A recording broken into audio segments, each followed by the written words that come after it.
মৰমৰ ছাত্ৰ ছাত্ৰীসকল, আজি আমি আসাম জাতীয় বিদ্যালয়ৰ ক্লাছ 6ৰ ইংলিছ লেছন 13 দ্য অনেষ্ট উডকাটাৰ পাৰ্টটোৰ সম্পূৰ্ণ অসমীয়া আলোচনা কৰিবলৈ আহিছোঁ। তো ভিডিঅ'টো অতি গুৰুত্বপূৰ্ণ হ'বলৈ গৈ আছে। তো তোমালোকে ভিডিঅ'টো মনোযোগেৰে চাই থাকিবা। আৰু যদি তোমালোকে মোৰ চেনেলত নতুন আহিছে তেনেহ'লে এই চেনেলটো ছাবস্ক্ৰাইব কৰি ল'বা। তো পাৰ্টটোৰ নাম হ'ল দ্য অনেষ্ট উডকাটাৰ, অৰ্থাৎ এজন সৎ কাঠৰীয়া। Long ago there lived a woodcutter in a small village. বহুত বছৰ আগত এজন কাঠৰীয়াই এটা সৰু গাঁৱত বাস কৰিছিল। He was sincere in his work and very honest. তেওঁ তেওঁৰ কামত গম্ভীৰ আছিল আৰু বৰ সৎ আছিল। Every day he set out into the nearby forest to cut trees.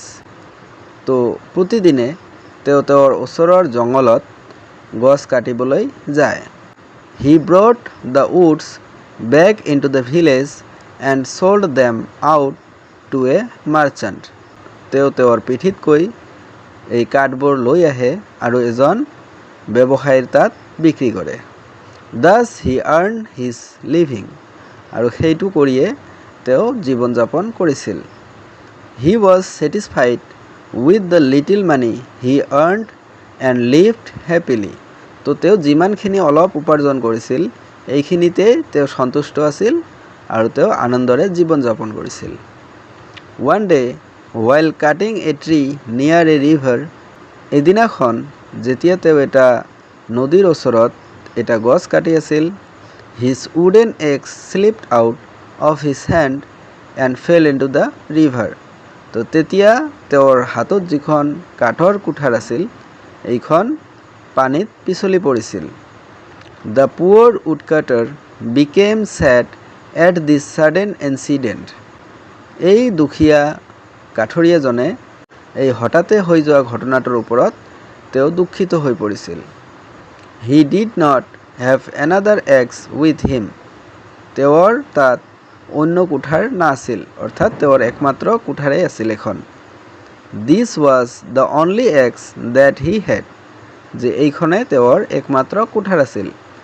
He immediately realised that the loss of that only axe meant lots of trouble for him. তেওঁ তেতিয়া অনুভৱ কৰিছিল যে এই কুঠাৰখন হেৰুওৱা মানে তেওঁ বহুতো সমস্যাৰ সন্মুখীন হ'ব লাগিব। He was so' full of sorrow that tears rolled down his cheeks. অৰ্থাৎ তেওঁ ইমানেই দুখিত হৈ গৈছিল যে তেওঁৰ চকু পানী তেওঁৰ গালত আহি পৰিছিল।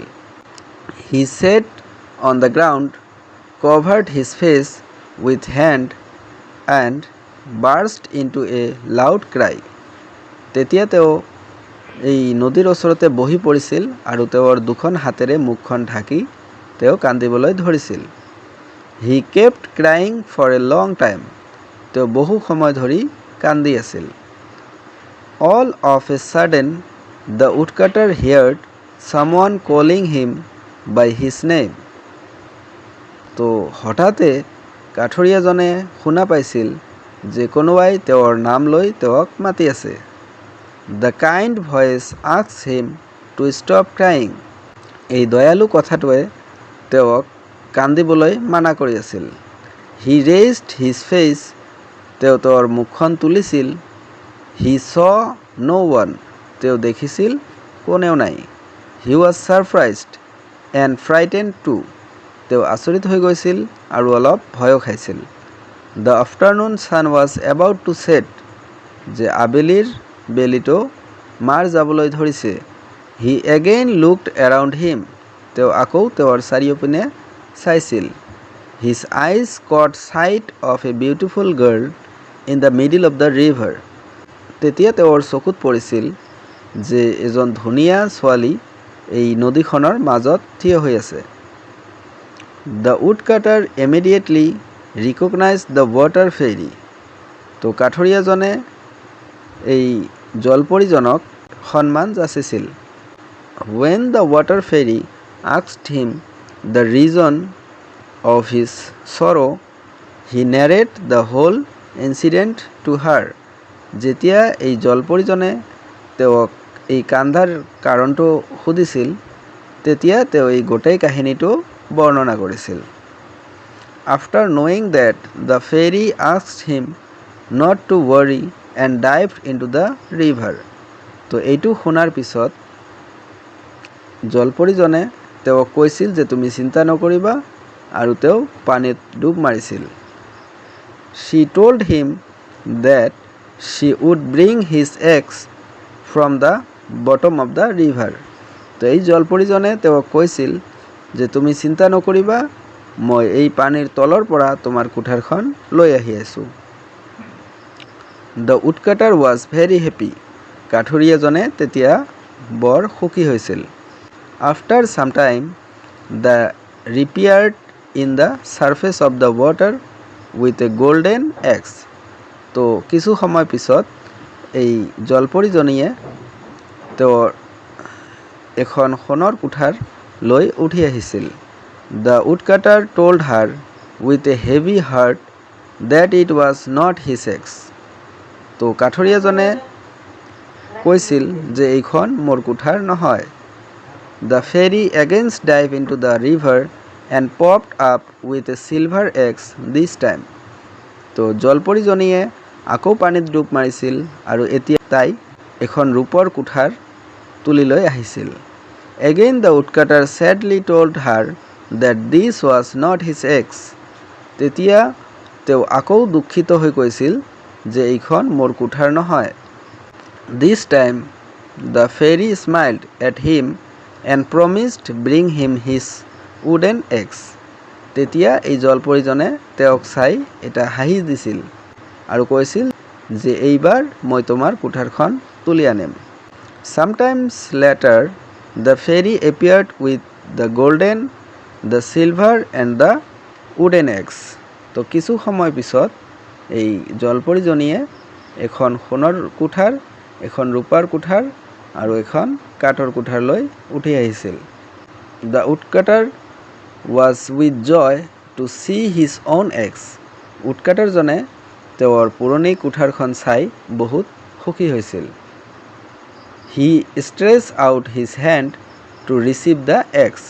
তো তেওঁ তেওঁৰ কাঠৰ কুঠাৰখন ল'বলৈ তেওঁৰ হাতটো আগুৱাই দিছিল। The fairy gave him all the 3 eggs. জলপৰীজনীয়ে তেওঁক এই তিনিখনে কুঠাৰ দি দিছিল।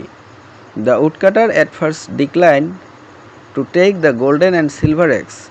তো প্ৰথমতে কাঠুৰিয়াজনে এই সোণৰ আৰু ৰূপৰ কুঠাৰখন ল'বলৈ অমান্তি কৰিছিল।